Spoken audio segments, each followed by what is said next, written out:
Debet diwala.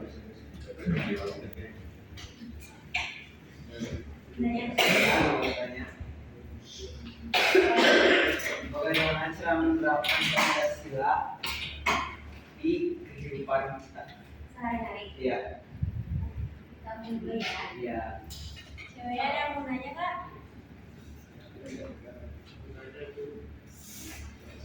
Dia mau nanya? Mau menambahkan? Ini sama ini ya. Pertanyaan menurut kalian aja, jawabannya.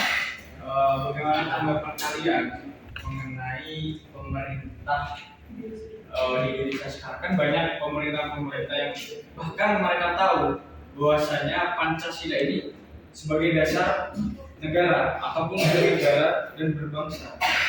Tapi kenapa pemerintah sekarang tidak menerapkan Pancasila itu sendiri? Nah, menurut tanggapan sang presentator hari ini bagaimana ya? Jadi gimana pertanyaan? Bagaimana tanggapan mengenai pemerintah Indonesia yang tidak menerapkan Pancasila begitu Romi? Iya. Tampung dulu ya Romi. Mau nanya kan Rondo? Iya. Tanya ya? Yuridis, historis, sosiologis. Perbedaan?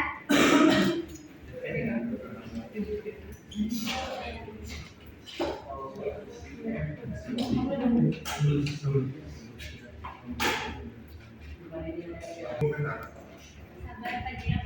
Yang menjawab yang dari saudara TB.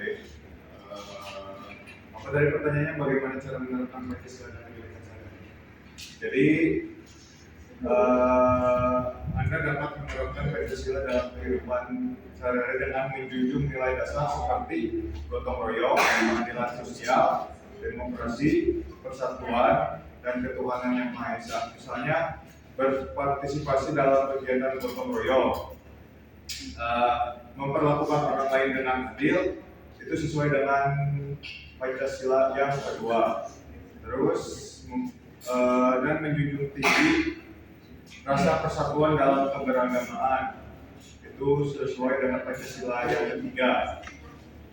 Terus selain itu praktikan sikap demokratis dengan mendengarkan pendapat orang lain dan terlibat aktif dalam proses keputusan bersama. Mengerti ya, Dewi? Mengerti. Ya mungkin sekian. Makasih ya. Ya, sama-sama.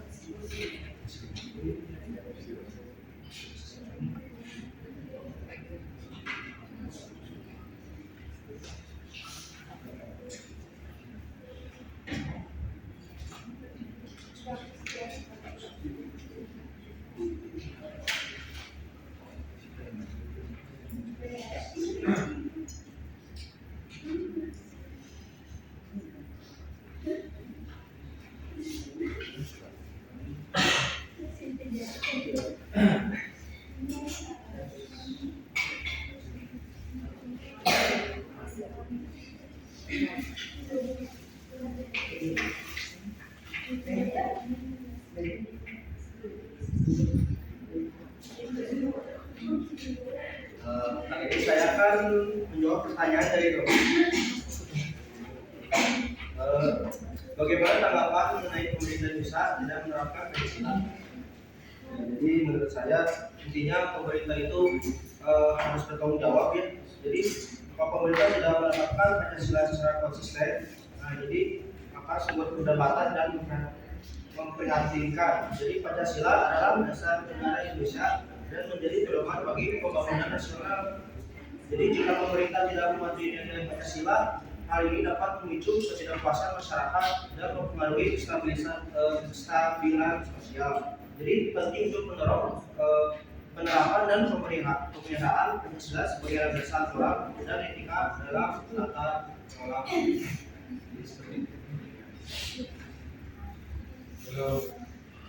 Gini,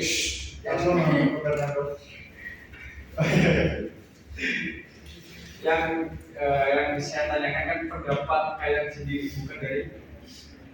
Nah, itu bagaimana kalau pendapat kalian sendiri mengenai itu? Pendapat kalian pribadi aja, itu bagaimana? itu kan kalau nggak salah dari ya tapi kalau oke lah, kalau misalnya kesimpulan dari itu yang saudara Tegar bacakan apa kira-kira kesimpulannya? Jadi kesimpulannya, jadi pemerintah yang harus bertanggung jawab untuk atas negara ini dan Pancasila itu sendiri. Jadi kalau tidak menerapkan tidak menerapkan Pancasila, ya jadi negara akan kacau. Jadi masyarakat juga nggak akan puas dengan pemerintah yang sekarang saat ini tidak menerapkan Pancasila. Jadi Indonesia sekarang kacau. Enggak.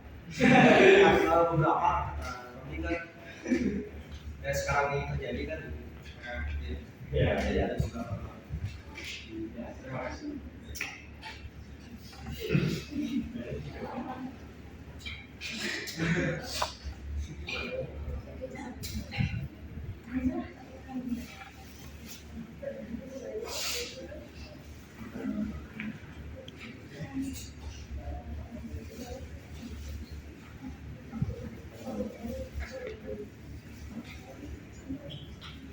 Baik, saya akan menjawab pertanyaan dari Fernando.